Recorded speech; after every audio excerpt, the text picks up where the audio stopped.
মেয়ের গায়ে হাত তুলবে না।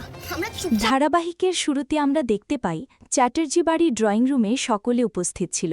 সেখানে দুলাল ড্রাইভার আসতে রাজদীপ চ্যাটার্জি বলে, তুমি সকাল সকাল গাড়িতে পেট্রোল ধরে নিও, আমাকে সকালই বেরোতে হবে। তখন ত্রিধা বলে, তুমি কি আবার শপিংয়ে যাবে?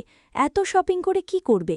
রাজদীপ চ্যাটার্জি বলে, আমি ফুলসজ্জার রাতে আমার বৌমাকে হীরের নেকলেস দেব, তাছাড়া আমার ছেলে ফুলসজ্জার রাতে করে কী সব দেবে সেগুলো তো আমাকেই চয়েস করে কিনতে হবে, কারণ আমার ছেলের চয়েস একদম ভালো না।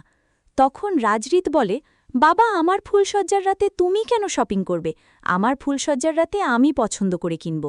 তখন রাজদীপ চ্যাটার্জি বলে, তোমার চয়েস ভেরি ব্যাড। পরক্ষণে রাজরিত বলে, যদি আমার পছন্দ খারাপ হয় তাহলে বিদ্যাকে কে পছন্দ করল? রাজদীপ চ্যাটার্জি বলে, তুমি এই জায়গায় বাজিমাত করেছ, এই জায়গায় তোমার চয়েস আমার চয়েসের থেকে ভালো। কথাটা শুনেই ত্রিধা হালকা রাগান্বিত হয়ে বলে, তুমি কি বললে আমি বিদ্যার থেকে খারাপ? শ্বশুর শাশুড়ির এমন খুনসুটিল ঝগড়া দেখে বিদ্যা বলে, আপনারা প্লিজ এখন এমনভাবে ঝগড়া করবেন না, সবাই মিলে চলেন, আমরা খেয়ে নিই, অনেকটা দেরি হয়ে গেছে। এরপর রাজদীপ চ্যাটার্জি দুলাল নামটা ধরতেই বিদ্যা অবাক হয়ে তাকিয়ে থাকে আর মনে মনে বলে, তাহলে এটাই কি সেই ড্রাইভার দুলাল, নাকি এটাও কোনো কুইন্সিডেন্স? অন্যদিকে আমরা ব্যানার্জি বাড়িতে দেখতে পাই ফাগুন বিয়ের বেনারসি এবং গয়নাগুলো সবাইকে এনে দেখায় আর কান্না করে বলে, আমাকে এইগুলো দিয়ে সাজিয়ে বিয়ের মণ্ডপে বসানো হয়েছিল, যাকে কেন্দ্র করে আমাকে বিয়ের মণ্ডপে নিয়ে যাওয়া হয়েছিল, যাকে কেন্দ্র করে আমাকে 7 পাক ঘোরানো হয়েছিল, এখন তারই বিয়ে নাকি 15 দিন পর। ওই বিদ্যা আমার থেকে সবটা কেড়ে নিয়েছে। ফাগুনের এমন কথা শুনে টিয়া শ্রীময়ী বোঝানোর অনেক চেষ্টা করে, কিন্তু ফাগুন অবুঝের মতো কান্নাকাটি করতেই থাকে আর বলে, আমি রাজরিতকে ভালোবাসি, ওকে ছাড়া আমি কাউকে বিয়ে করতে পারবো না, ওকে ছাড়া আমি মরে যাব, আমি আর বাঁচতে চাই না। কথাটা বলেই ফাগুন দৌড়ে ঘরে গিয়ে দরজা আটকে দেয়। এদিকে বাইরে থেকে বাড়ির সবাই দরজা ধাক্কাতে থাকে, কিন্তু ফাগুন দরজা না খুলে ঘুমের ওষুধ হাতে নেয়। পরবর্তীতে কিছুক্ষণ পরেই দরজা খুলেই দেখতে পাই ফাগুন মরার মতো বিছানায় পড়ে আছে আর হাতে অনেকগুলো ঘুমের ওষুধ। ফাগুনকে এই অবস্থায় দেখে বাড়ির সবাই খুব উত্তেজিত হয়ে পড়ে এবং ডাক্তার ডাকার জন্য দৌড়াদৌড়ি করতে থাকে।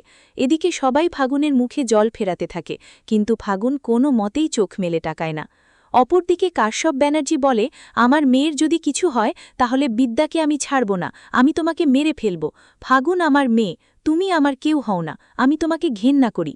কথাগুলো বলেই ফোনটা রেখে দেয়। এরপর থানার বড়বাবু বিদ্যাকে ফোন করে বলে, রহমানের জ্ঞান ফিরেছে, চাইলে আপনি কথা বলতে পারবেন, তাছাড়াও আপনি খুব সাবধানে থাকবেন, আপনাকে যে কোনো সময় যে কোনো দিক থেকে গুলি করে দিতে পারে, আপনাকে সবাই মেরে ফেলার জন্য রেকেট তৈরি করেছে। থানার বড়বাবু এটাও বলে যে কালকে আপনার কলেজ ঘেরাও করা হবে, আপনি সাবধানে থাকবেন। পরের দৃশ্যে আমরা পিসিসিআই কলেজে দেখতে পাই, পিসিসিআই কলেজে কলেজের স্টুডেন্ট সহ বহিরাগত স্টুডেন্ট সবাই মিলে তন্ময় খুনের বিচারের জন্য হট্টগোল শুরু করে। সেখানে বিদ্যা এসে বলে, তন্ময় খুনের তদন্ত চলছে, তাছাড়া তোমরা তো এখানে অনেকেই বহিরাগত, তাহলে তোমরা এখানে কেন এসেছ? কলেজে কোনো রাজনীতি চলবে না। পরবর্তীতে শ্রাবণ সহ নিপুণ মল্লিক বিদ্যাকে মারার জন্য বলে, আর ঠিক সেই সময় অঞ্জলি রায়া এবং আরও অনেক স্টুডেন্ট এসে বিদ্যাকে বাঁচিয়ে নেয়। আগামী পর্বে আমরা দেখতে পাব বিদ্যা হসপিটালে গিয়ে রহমানের সাথে কথা বলে এবং পরবর্তীতে বাড়ি এসে দুলালকে বলে, দুলাল, রহমান কেমন আছে? যা শুনে দুলাল চমকে উঠে বিদ্যার দিকে তাকিয়ে থাকে।